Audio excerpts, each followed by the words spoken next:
Halo guys, welcome back to my channel. Kali ini gue datang dengan video terbaru. Oke, sesuai dengan judul videonya teman-temannya, di sini gue pengen sharing ke kalian bahwa untuk iPhone yang storage-nya kecil itu sebenarnya jangan kalian remehkan teman-temannya. Jadi tanpa banyak basa-basi, kita langsung masuk ke video pembahasan kita berikut ini. Let's go. Oke guys, seperti yang kalian tahu, untuk zaman sekarang storage semua smartphone itu semakin besar, termasuk iPhone teman-temannya. Gue masih ingat dulu untuk iPhone 4S kalau nggak salah masih rilis dengan storage 8 GB. Kemudian untuk iPhone 5 waktu itu pertama kali gue beli dengan storage 16 GB teman-teman, paling kecilnya. Nah, jadi di sini teman-teman dibandingkan dengan zaman sekarang ini itu sangat jauh banget perbedaannya. Kalau zaman sekarang itu kalau nggak salah itu paling rendah storage-nya itu 128 GB teman-teman. Nah, jadi walaupun sekarang itu semuanya serba storage-nya besar, bukan berarti buat kalian yang menggunakan iPhone dengan storage kecil itu jadi masalah teman-teman ya. Kalau kalian nanya ke gue, bang, masalah nggak bang kalau kita beli iPhone dengan storage yang kecil, terutama untuk iPhone second, iPhone yang udah jadul, temen-temen ya. Nah, kalau bagi gue secara pribadi, gue sama sekali nggak merasakan itu sebuah masalah. Jadi kalau kalian bilang ke gue, bang, gue pengen beli iPhone tapi budget gue pas-pasan, gue pengen beli iPhone yang storage-nya kecil, itu solusinya gimana bang? Nah, jadi di sini guys, jujur ya, selama ini gue tuh selalu pakai iPhone dengan storage yang rendah. Dalam artian untuk iPhone 7 gue ini itu storage-nya 32 GB.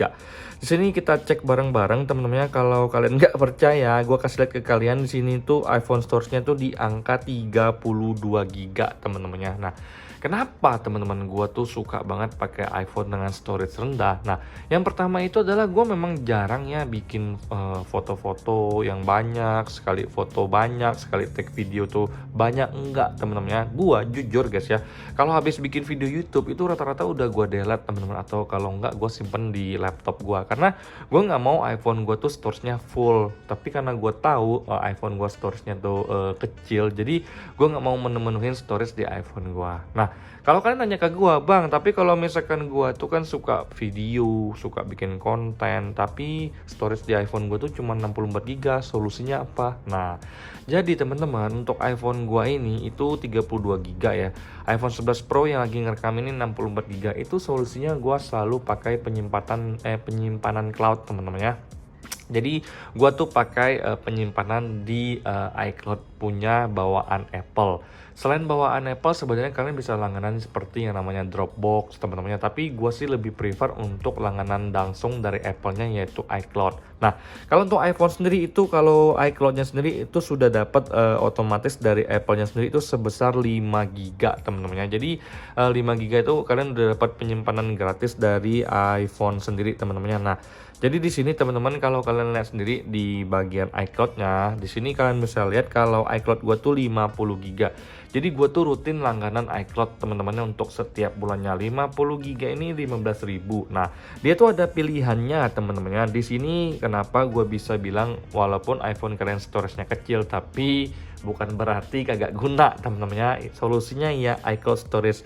Kalau misalkan kalian lihat di storage plan-nya tersendiri, di sini tuh ada pilihan teman-teman, yang dimana ini menurut gue sangat ekonomis bagi kantong gue secara pribadi. Yang pertama itu ada 50 GB, 15.000 setiap bulan. Ada yang namanya 200 GB, 45.000 setiap bulan. 2 tera, 6 tera, dan 12 tera teman-teman. Ada atau enggak duitnya kita ya untuk langganan teman-teman ya. Tapi bagi gue secara pribadi sih untuk 50 GB sendiri itu udah cukup banget buat gue teman-teman ya. Nah, rata-rata sebuah iPhone itu storage-nya itu misalkan 64 ke 128 itu rata-rata bedanya itu 1 sampai 1,5 juta teman-teman ya. Jadi kalau untuk iPhone 11 sekarang yang terbaru kan harganya lagi naik tuh teman-teman, di angka 7499 untuk varian 64 GB. Dan untuk 128 GB itu storage 128 itu harganya di angka 8999. Jadi ada sekitar 1,5 juta teman-teman ya, perbedaan dari 64 ke 128 GB. Nah, kita compare kalau misalkan dari harga teman-teman ya, di sini gua pengen ngajakin kalian buka kalkulator langsung. Jadi kalau misalkan gua tuh langganan iCloud di angka 15.000 setiap bulan, gua kalikan di angka 1 tahun, jadi gua tuh cuman kena 180.000 teman-temannya untuk iCloud 50 GB setiap bulan. Kalau gue pakai yang 200 giga di angka 45.000 setiap bulannya, gue kalikan dengan setahun di angka 540.000 teman-teman ya. Kalau dipikir-pikir teman-teman, lebih ekonomis kalau kita pakai iCloud karena kita ngeluarinnya setiap bulan, kita nggak langsung bayar sekaligus. Jadi habis gajian bayar, habis gajian bayar. Jadi kita menang waktu teman-teman ya. Nah, jadi sekali lagi kenapa gue sarankan kalian untuk pakai cloud teman-teman ya, kalau misalkan iPhone kalian storage-nya kecil. Yang pertama adalah cloud itu kan udah ada penyimpanan otomatis secara sistem melalui server teman-teman ya. Jadi kalau amin-amin iPhone kita tuh hilang, kita tuh masih ada datanya yang ada di iCloud kita. Jadi kuncinya sih sebenarnya iCloud kita itu jangan lupa password. Nah, kalau misalkan kalian recover passwordnya itu ya utamakan ngelink dengan nomor handphone kalian yang masih aktif. Jadi menurut gua secara pribadi iPhone yang storage-nya kecil itu jangan dianggap remeh.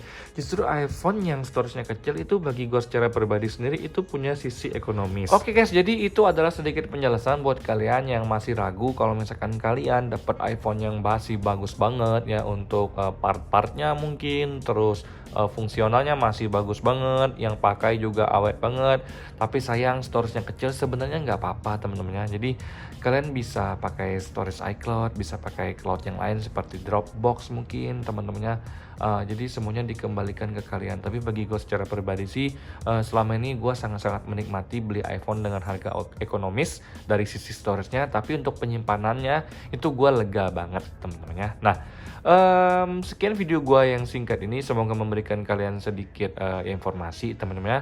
Sampai jumpa teman-teman di video selanjutnya dan semoga kalian semua dalam keadaan sehat. Bye bye.